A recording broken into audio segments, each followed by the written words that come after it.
Nos encontramos en el Instituto Geológico y Minero de España, concretamente en su museo.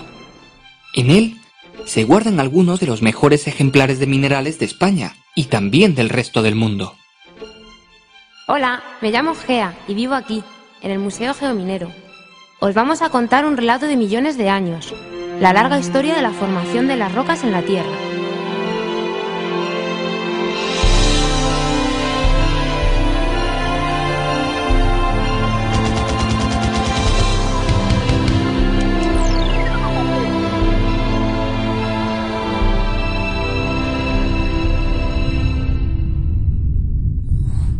Los minerales son los componentes básicos no solo de nuestro planeta, sino también del resto de planetas y asteroides que se encuentran en el universo. ¿Pero qué es un mineral? Podemos definir mineral como un elemento o compuesto químico que tiene estructura cristalina y que se ha formado como resultado de procesos naturales. Los minerales se agregan unos a otros para generar los cuerpos sólidos que conocemos como rocas. Los minerales que forman las rocas pueden ser diferentes, aunque algunas rocas tienen solo minerales de un mismo tipo. En la superficie de la Tierra podemos encontrar una gran variedad de rocas, muy diferentes entre ellas en función de qué procesos geológicos han intervenido en su formación. ¿Pero podemos agruparlas de alguna forma? En términos generales, la mayoría de las rocas se pueden incluir dentro de tres grandes categorías. Por una parte, las rocas sedimentarias, que se forman en la superficie terrestre. Por otra parte, las generadas en el interior de la Tierra, que son las rocas ígneas, formadas al enfriarse un magma. Y por último, las rocas metamórficas, que son el resultado de la transformación de cualquier otro tipo de rocas. ¡Ah! Así que las rocas se mueven, pero muy despacio. ¿Cómo lo hacen? Para comprender cómo las rocas pueden moverse y transformarse unas en otras, tenemos que considerar la estructura de la parte más externa del planeta, es decir, la litosfera, formada por la corteza y la parte superior del manto terrestre, la astenosfera. Esta litosfera no es continua, sino que se encuentra fragmentada en diferentes placas, colocadas sobre la superficie del planeta a modo de un enorme puzzle. Las placas se regeneran constantemente, es decir, tienen zonas donde se produce litosfera, mientras que en el extremo opuesto las placas se destruyen.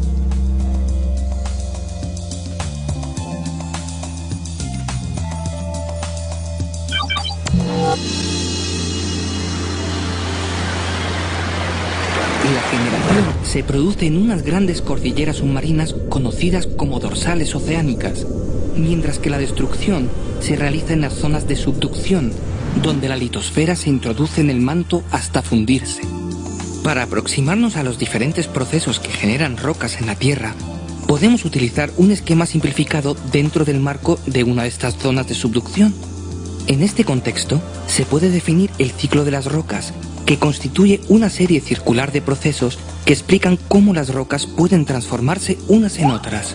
Entonces, ¿me vas a explicar el ciclo de las rocas? El ciclo puede comenzar con las rocas preexistentes, ya sean sedimentarias, ígneas o metamórficas, que se encuentran en contacto con la atmósfera terrestre. Los agentes geológicos externos, como la lluvia o el viento, desmenuzan y disgregan las rocas de la superficie, convirtiéndolas en sedimentos. Vale, entonces el ciclo comienza cuando las rocas se rompen en la superficie, ¿no? Sí. Estos pequeños fragmentos rocosos se transportan a zonas más bajas gracias a la acción de la gravedad, depositándose en las llamadas cuencas sedimentarias. Es en ellas donde se generan las rocas sedimentarias. Entonces, las cuencas sedimentarias son como grandes recipientes donde se acumulan los sedimentos. Las cuencas sedimentarias no están situadas sobre un sector estático, sino que pueden ubicarse encima de una placa litosférica oceánica que se mueve lentamente, introduciéndose debajo de la placa litosférica continental. Por tanto, la roca sedimentaria formada anteriormente comienza a introducirse en el interior de la Tierra y empieza a calentarse progresivamente, gracias a la energía interna que surge del interior del planeta. Además, el peso del sector montañoso que se encuentra encima produce un importante efecto sobre la roca sedimentaria, eleva su presión litostática, lo que junto al aumento de la temperatura afecta a los minerales que la constituyen, transformándolos y colocándolos en función de la dirección de aplastamiento y generándose así una roca metamórfica. O sea, que si calentamos y comprimimos una roca sedimentaria, la podemos transformar en una roca metamórfica. Así es, Gea.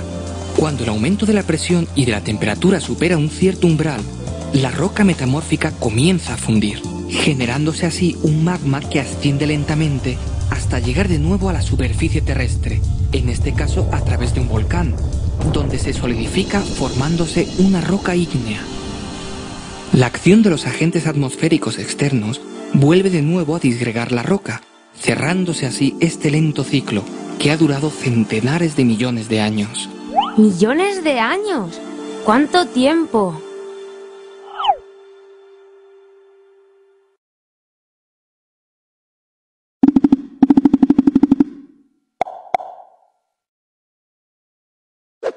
A mí me gustaría saber algo más de las rocas. ¿Me puedes contar cuántos tipos hay de rocas sedimentarias?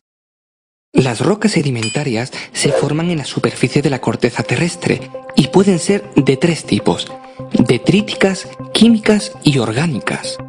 Las rocas sedimentarias detríticas se forman a partir de procesos de erosión, transporte y sedimentación de granos de minerales o de rocas, llamados clastos, que viajan desde las áreas fuentes generalmente elevadas hasta las cuencas de sedimentación que se encuentran a una menor altitud.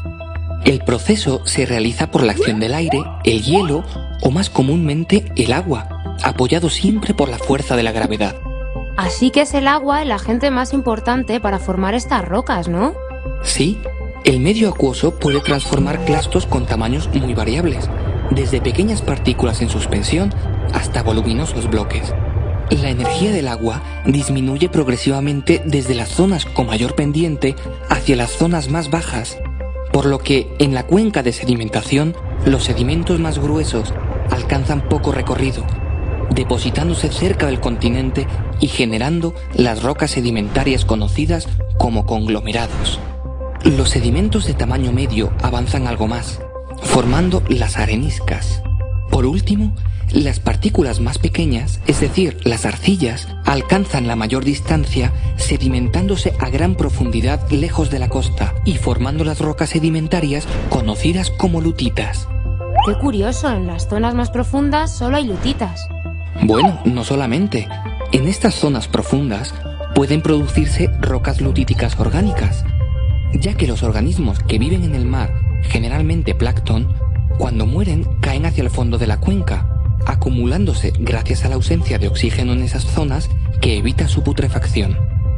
Esta materia orgánica se mezcla con los sedimentos arcillosos y posteriormente comienza a transformarse cuando la acumulación de capas sucesivas hace aumentar la temperatura de la roca, generándose así el petróleo, que puede migrar en estados más avanzados hacia rocas porosas que constituyen las rocas almacén de petróleo. ¿Y las rocas sedimentarias químicas se llaman así porque se forman en un laboratorio? No, Gea, no. Las rocas sedimentarias químicas se forman a partir de la precipitación de ciertos componentes químicos disueltos en el agua. Por tanto, a diferencia de las rocas detríticas, las partículas que constituyen una roca sedimentaria química se forman en el mismo sitio donde se forma la roca, es decir, en la cuenca de sedimentación. Por ejemplo, el yeso se forma en ciertos lugares donde el agua permanece estancada. La evaporación concentra el sulfato cálcico lo suficiente para que precipiten pequeños cristales que caen al fondo por gravedad, acumulándose así pequeñas capas que pueden dar lugar a grandes espesores si el proceso se repite varias veces. Entonces, ¿la roca sedimentaria química más abundante es el yeso? No, las más abundantes son las calizas, que se generan a partir del carbonato cálcico que se encuentra disuelto en el agua. Este compuesto químico proviene en muchos casos de la disolución previa de restos de caparazones y conchas de organismos que vivieron en ese medio acuático. La precipitación de este carbonato genera, a diferencia del yeso, cristales microscópicos pero muy abundantes que se acumulan formando una especie de barro, que puede incluir también restos de conchas y caparazones. La precipitación se produce por cambios en las condiciones físico-químicas del agua, es decir, por variaciones en parámetros como la temperatura, la salinidad, el pH, etc.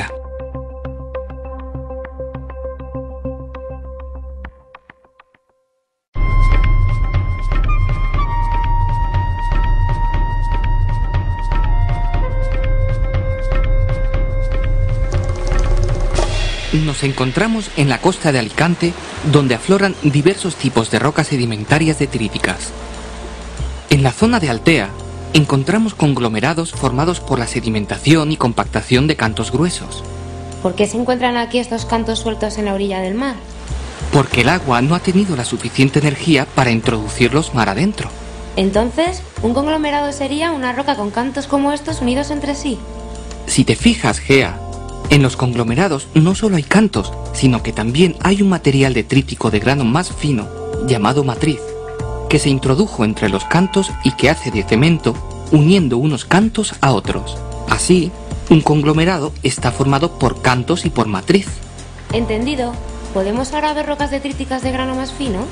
Sí, aquí en el Cabo de las Huertas se encuentra un afloramiento de rocas detríticas de grano medio, es decir, de areniscas. Es cierto, en esta roca se ven los cantos, pero son mucho más pequeños que los conglomerados. Además, están muy pegados unos a otros. Sí, Gea, aunque ahora no hablaremos de cantos, sino de granos.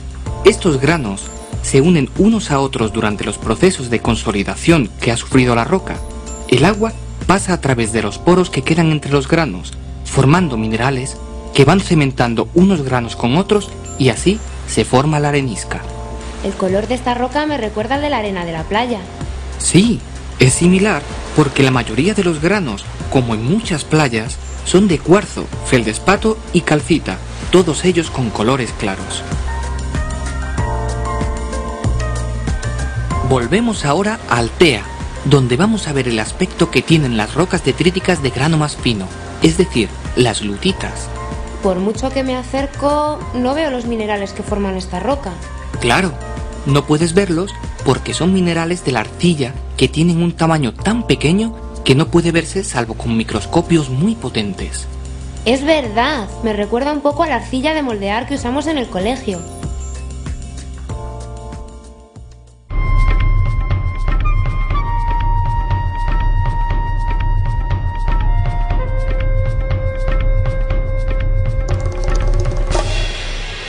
Aquí, cuando baja la marea en los acantilados de Rodiles en Asturias, encontramos un afloramiento espectacular de las rocas sedimentarias químicas más abundantes, las calizas. Parece que en este sitio las rocas se ordenan en capas. Sí, la formación de esta caliza ha sido rítmica, es decir, primero se forma una capa de un color y después otra de un color más oscuro, repitiéndose el proceso muchas veces. No veo los minerales que forman esta roca. ¿Es porque la roca es muy oscura? Esta roca está formada principalmente por calcita, aunque los cristales son tan pequeños que no pueden observarse a simple vista. El color de la roca no es debido al tamaño de los cristales, sino a que tiene una cierta cantidad de materia orgánica en su interior que la da ese aspecto casi negro.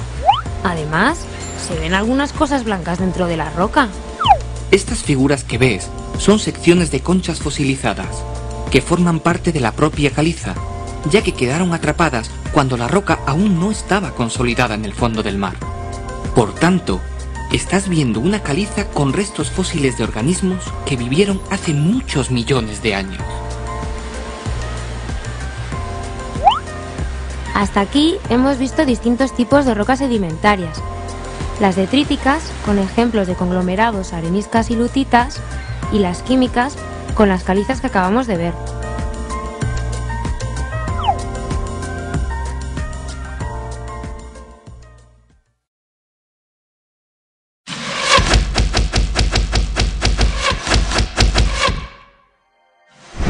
¿Las rocas metamórficas se forman igual que las sedimentarias? No, Gea. Las rocas metamórficas se forman mediante la transformación conocida como metamorfismo de una roca preexistente que puede ser ígnea, sedimentaria o metamórfica. El metamorfismo conduce hacia importantes cambios de la roca original, tanto mineralógicos como texturales, derivados de la variación de la presión y la temperatura. Por tanto, la roca metamórfica final dependerá, por una parte de las condiciones de presión y temperatura, y por otra del tipo de roca original, lo que implica la existencia de una gran variedad de tipos de rocas metamórficas. En términos generales, las rocas metamórficas pueden dividirse en dos grandes grupos, en función del tipo de proceso que han sufrido, es decir, del tipo de metamorfismo, que puede ser regional o de contacto. Pero, ¿qué es eso del metamorfismo regional? El metamorfismo regional se denomina así porque afecta a grandes sectores de la corteza terrestre. Podemos considerar una roca sedimentaria de grano fino como una lutita, que se encuentra en la superficie de la placa litosférica oceánica y que poco a poco se introduce debajo de la placa continental. Los minerales arcillosos reaccionan frente al progresivo aumento de la presión y la temperatura, destruyéndose a la vez que se generan otros nuevos, más estables frente a las nuevas condiciones. Además, también cambia la textura de la roca, ya que los nuevos minerales que crecen se orientan en planos de aplastamiento, gracias a la presión litostática que ejerce el peso del continente. Esta orientación origina lo que se conoce como esquistosidad, que se manifiesta en la roca como superficies planas de rotura, muy evidentes en rocas similares a las pizarras. Bueno, pero me dijiste que había otro tipo de metamorfismo, ¿no? Sí, Gea, aunque es mucho menos importante que el regional, el metamorfismo de contacto se produce cuando la placa litosférica comienza a fundirse al alcanzar una gran temperatura y llegar a una determinada profundidad. El magma que se genera asciende a través de la placa continental y se instala en su interior, encajándose entre las rocas que están mucho más frías que el magma. Si suponemos que el magma se encaja en rocas sedimentarias arcillosas como las lutitas, estas reaccionarán ante el aumento de la temperatura, formándose una aureola alrededor del magma donde las lutitas se transforman en corneanas. Habitualmente, en la aureola crecen nuevos minerales como la andalucita o la cordierita, estables dentro del nuevo rango de temperatura.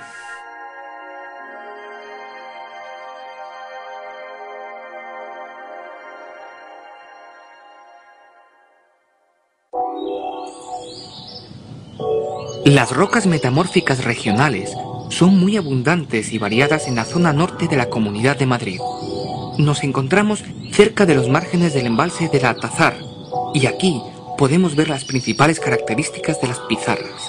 ¿Y por qué sabemos que son pizarras? Lo sabemos por su color oscuro y porque la roca se rompe siempre según planos paralelos. Ah, voy a comprobarlo. Pues es cierto, y además he visto trozos de rocas muy parecidas a estas cubriendo los tejados de algunas casas. Sí, estos son los planos de la esquistosidad, que permiten partir la roca en lajas finas siguiendo esta orientación. Además, nos indica la dirección del aplastamiento que sufrieron los sedimentos arcillosos cuando les afectó el metamorfismo. ¿Todas las rocas formadas por metamorfismo regional son pizarras? No, Gea. Hay otras rocas diferentes. Estas del puerto de La Iruela, algo más al norte de Madrid, se llaman esquistos. Son más brillantes que las pizarras, aunque se parten de forma parecida. Son más brillantes porque en estas rocas se pueden observar los granos minerales que las componen, sobre todo las micas. Y eso no podíamos verlo en las pizarras, porque estas tienen un tamaño de grano mucho más fino que los esquistos. Esta roca se ha calentado y se ha comprimido más que las pizarras. En los esquistos podemos ver aún mejor los planos de la esquistosidad y estimar así la dirección del aplastamiento.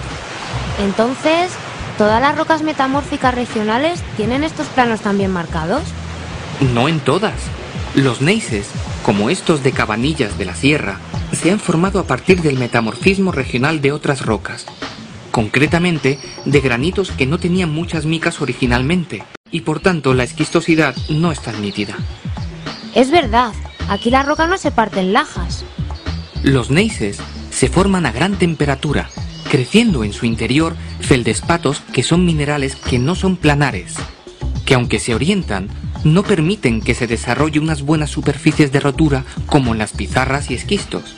¿Qué es esto? Parece como si la roca se hubiera doblado. Así es. Se trata de pequeños pliegues que son el resultado de las fuerzas que han afectado a la roca durante el metamorfismo regional.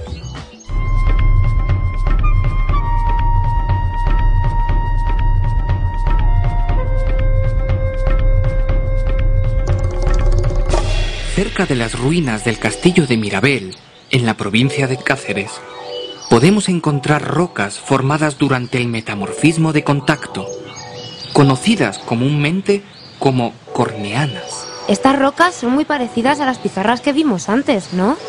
Sí, como puedes ver, tienen el mismo color y se rompen de la misma manera, pero hay algo que las diferencia y nos da la pista del tipo de roca que es.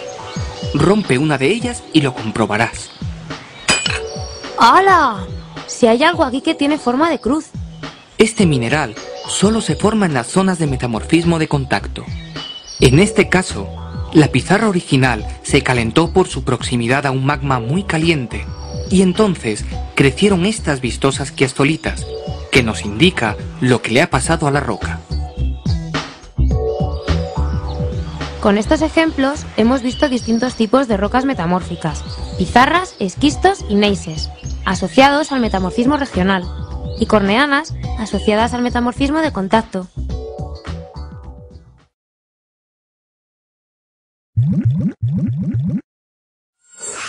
Antes me has hablado de magmas. ¿Existe alguna roca que se genere a partir de un magma?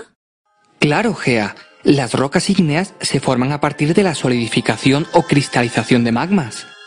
La composición química del magma y la forma en que viaja por la corteza terrestre, junto con la velocidad de enfriamiento, determinan la composición y características finales de la roca. Estas características incluyen el tamaño de grano, la forma de los cristales, el contenido relativo de minerales y, por tanto, el color. Dentro de las rocas ígneas podemos diferenciar dos grandes grupos: rocas plutónicas y rocas volcánicas. Entonces hay dos grupos distintos. ¿Cómo se forman las plutónicas? Cuando la placa litosférica que subduce por debajo del continente alcanza una cierta temperatura, comienza a fundir y se genera un magma que asciende entre las rocas que forman la placa litosférica continental. Durante el ascenso, el magma funde parte del material continental, incorporándolo en su interior. A medida que va subiendo, el magma se va enfriando progresivamente hasta que adquiere una textura tan viscosa que le impide ascender más y se emplaza a una determinada profundidad, generándose así una roca plutónica, como el granito. Dado que la temperatura desciende lentamente, los cristales que se forman al enfriarse el magma adquieren un tamaño considerable, visible a simple vista en la roca. Ya casi me puedo imaginar cómo se forman las volcánicas. Si el ascenso del magma se produce rápidamente porque es más fluido que el anterior o porque encuentra mejores caminos en su recorrido, puede llegar a la superficie terrestre y salir al exterior formando coladas de lava que al enfriarse formarán una roca volcánica como el basalto. Como la temperatura desciende muy rápidamente, el magma se enfría bruscamente, de forma que los minerales tienen poco tiempo para formarse, adquiriendo un tamaño muy pequeño o formándose un vidrio llamado obsidiana, que es una sustancia amorfa sin estructura cristalina.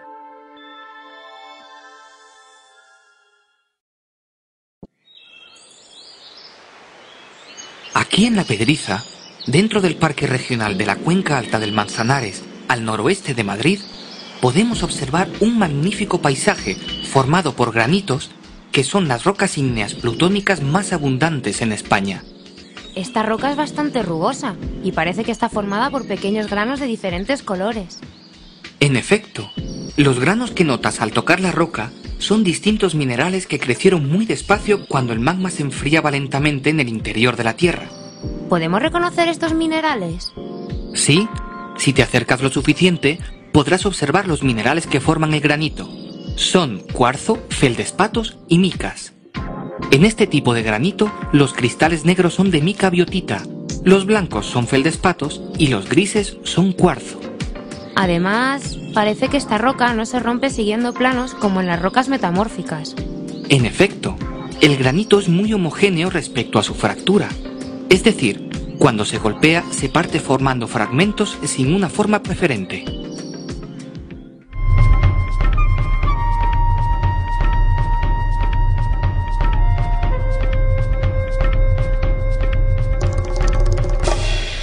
Las Islas Canarias son islas formadas gracias a la emisión de materiales volcánicos en diversas erupciones.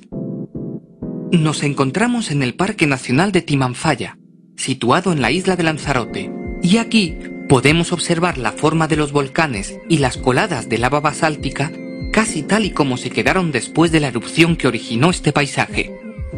Parece un paisaje lunar. Apenas hay plantas. La formación del suelo necesario para que crezcan las plantas después de una erupción es un proceso muy lento que tarda miles de años en realizarse. La roca que forma este paisaje es negra, pero no parece que esté formada por minerales. Esta roca se llama basalto y es así de negra porque tiene una cierta cantidad de elementos colorantes como el hierro. Te parece que no está formada por minerales porque estos tienen un tamaño de grano muy fino, dado que no les dio tiempo a crecer porque la lava se enfrió deprisa, atrapando burbujas de gas que ahora las vemos como pequeños huecos en la roca. ¿Esa especie de cuerdas gruesas en el basalto tiene algo que ver con ese enfriamiento? Sí, cuando la lava fluye por las laderas de los volcanes, se va haciendo más viscosa al enfriarse y se forman esas formas conocidas como lavas cordadas. La dirección de las cuerdas es perpendicular a la dirección del movimiento del magma. ¿Y estas cuevas que aparecen en la roca? Se forman cuando la parte más externa de la colada basáltica se enfría en contacto con la atmósfera, pero por dentro aún sigue circulando el magma, que sigue caliente. Cuando se acaba la emisión, toda la lava se va y queda el túnel por donde circuló. Como acabáis de ver, las rocas ígneas se dividen en dos grandes grupos. Las plutónicas, representadas por los granitos, y las volcánicas, representadas por los basaltos.